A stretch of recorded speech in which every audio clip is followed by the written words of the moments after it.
Berikut kami silakan Pak Endro Suswantoro. Terima kasih pimpinan, kawan-kawan Komisi 2 serta Pak Menteri Menpan RB, KSN, BKN dan Andri serta Ombudsman. Mudah-mudahan saya bisa cepat. Jadi ada beberapa hal yang perlu masukan. Jadi kaitannya dengan realisasi anggaran saya tidak akan membahas, tapi bicara masalah perbaikan ke depan. Terutama terkait dengan misi Presiden maupun arahan Presiden kaitannya dengan pembangunan sumber daya manusia, tentunya dengan revolusi mental. Ada beberapa hal yang perlu dikritisi kaitannya dengan dari paparan yang ada maupun dari laporan yang ada yang saya baca. Ini di sini jelas Menpan RB dan BKN, revolusi mental, penguatan budaya birokrasi yang bersih dan melayani. Ini perlu kami sampaikan bahwa kaitannya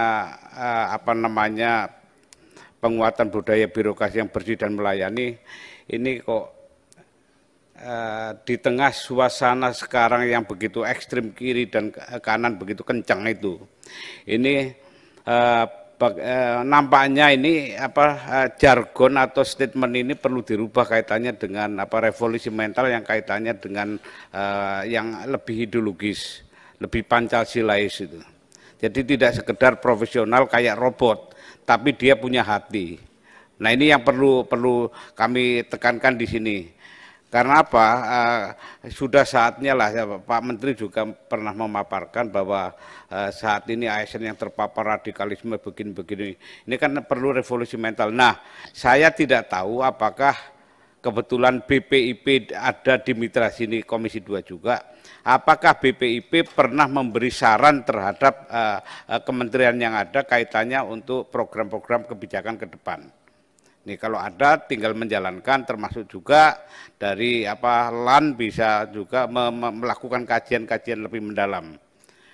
Berikutnya kaitannya dengan beberapa hasil kunjungan spesifik. Dari hasil kunjungan spesifik ini ada fenomena yang menarik dan juga memprihatinkan kaitannya dengan rekrutmen P3K guru dan tenaga kesehatan. Nah ini ternyata niat baik pemerintah belum tentu baik menjadi baik di tengah daerah. Kaitannya dengan guru umpamanya. P3K guru yang direkrut ini akhirnya mereka yang lulus itu ditarik karena dia digaji oleh pemerintah daerah, maka ditariklah dia menjadi haknya pemerintah daerah, terus penempatannya ya yang tentunya yang membayar, yang menggaji yaitu pemerintah daerah. Ini berangkat mereka banyak yang guru-guru swasta. Guru-guru swasta, akhirnya banyaklah yayasan atau lembaga pendidikan swasta ini yang menjadi kosong terhadap guru-guru yang ada karena ditarik oleh pemerintah. Padahal di dalam pembukaan Undang-Undang Dasar 45 itu jelas bahwa tujuan kehidupan berbangsa bernegara itu mencerdaskan bangsa rakyat Indonesia. Nah, peran lembaga swasta ini kan membantu pemerintah mencerdaskan, lah ini kok ditarik kan gitu loh. Nih, termasuk juga tenaga kesehatan yang tadinya di pedalaman, ini begitu menjadi ditarik menjadi P3K, tariklah dia ke kota, kosonglah di daerah-daerah yang ada. Nah ini menjadi pemikiran kita ke depan Pak Menteri dan kawan-kawan semua. Ini kaitannya dengan penempatan seperti ini harus dilihat juga kekosongan-kekosongan yang ada. Ini karena apa? Karena banyak sekali tenaga guru, terutama guru ya, karena dia itu dari swasta itu lebih gampang mengikuti persyaratan karena dia bisa mendapatkan sertifikasi karena dapat SK dari yayasan. Ya yang dari pemerintah daerah Honda ini sulit sekali mendapatkan SK, paling honor dari sekolah. SK dari bupati itu sulit sekali.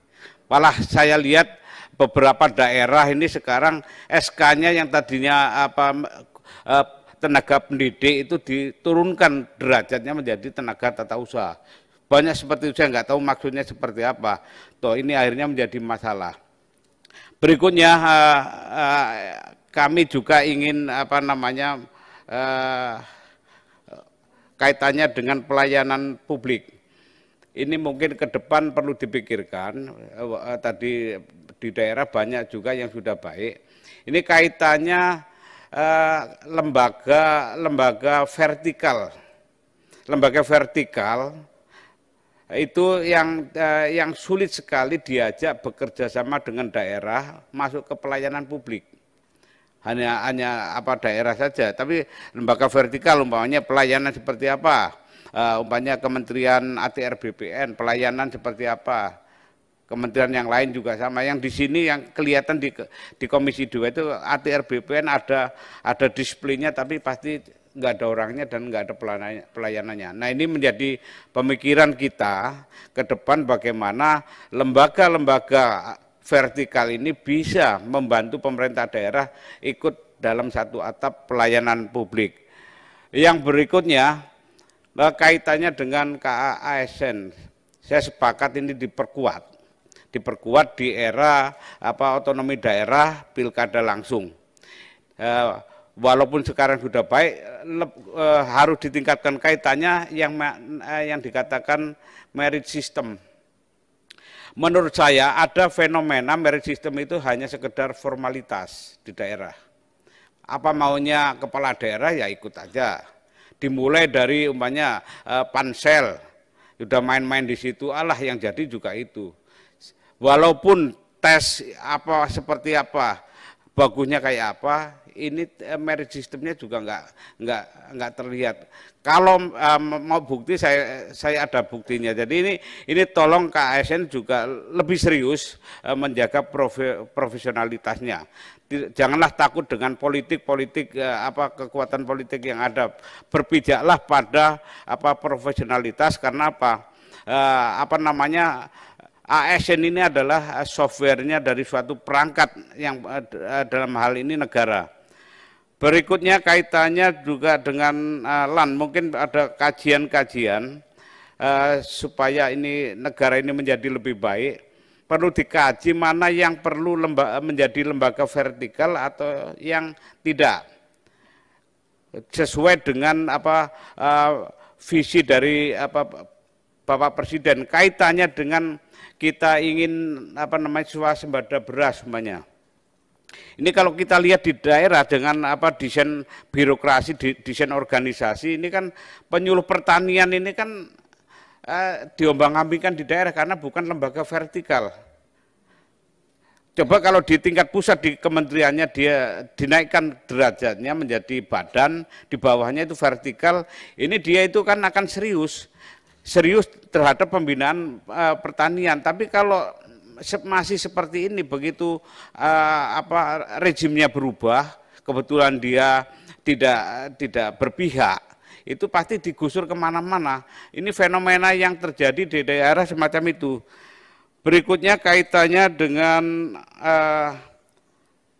Andri ini saya sepakat dimodifikasi supaya pandangan masyarakat tidak konvensional. Kalau bicara masalah arsip, kelihatannya tumpuan buku dan dokumen yang ada. Nah itu tadi Pak Mardhani juga sudah memberikan masukan yang cukup bagus. Itu perlu didorong lebih keras lagi supaya supaya kita tidak bangsa kita, generasi muda kita itu tidak lupa sejarah. Sejarah itu untuk menjadi spirit kita berjuang ke masa depan. Nah ini perlu perlu didorong lebih kuat. Nah yang kaitannya dengan Andri juga kaitannya dengan digitalisasi dokumen. Ini di sini ATR BPN pernah saya minta supaya, karena mereka juga katanya kesulitan masalah dokumentasi untuk menjadi digital. malah dia menganggarkan peralatan dan sebagainya. Saya bilang, Andri kan bisa mempunyai peralatan memang sudah profesional, kenapa tidak bekerja sama? Daripada itu kantong kanan pindah kantong kiri kan sama-sama pemerintah. Jadi ini saya minta Andri, kami juga sudah mendorong dari BPN untuk kerjasama dengan Andri. Cobalah Andri juga bekerja sama dengan BPN untuk menawarkan digitalisasi dokumen yang di daerah itu luar biasa, apalagi dengan adanya program PTSL. Itu jutaan dokumen yang harus diarsipkan, tidak harus dengan secara fisik. Itu. Yang berikutnya kaitannya dengan ombudsman. Ombudsman saya di sini belum melihat sejauh mana masyarakat itu familiar dengan ombudsman untuk pengaduan. Saya minta datanya itu per provinsi supaya kelihatan di mana sebenarnya yang perlu dikuatkan. Karena saya lihat ini masih kebingungan sosok ombudsman seperti apa. Ini juga banyak masyarakat belum begitu paham. Berikutnya kaitannya itu Pak Menteri, kebetulan Pak Cahyo dulu mantan Menteri Dalam Negeri, kaitannya Dukcapil, itu kan juga ASN juga. Ini kami mendapat pengaduan kaitannya masalah pelayanan dari yang membuat KTP bagi para penghayat. Jadi saya sebutkan yang datang ke saya itu adalah penghayat adat Samin Blora. Ini tidak mendapat pelayanan KTP karena agamanya penghayat, bukan agama yang diomongkan pemerintah tetapkan itu, tapi karena kosong, jadi dia tidak dilayani. Hak-hak yang lainnya juga tercerai berai juga. Ini baru di Blora loh. Saya yakin di komunitas adat yang lain juga begitu juga. Akhirnya dipaksa agamanya apa, ini masuk aja. Nah ini juga bagaimana kita memberi wawasan kepada ASN yang ada bahwa kita itu Bhinneka Tunggal Ika. Ini kan bukan masalah apa-apa, tapi masalah manusia, pemahaman manusia terhadap bangsanya sendiri yang tidak paham. Berikutnya,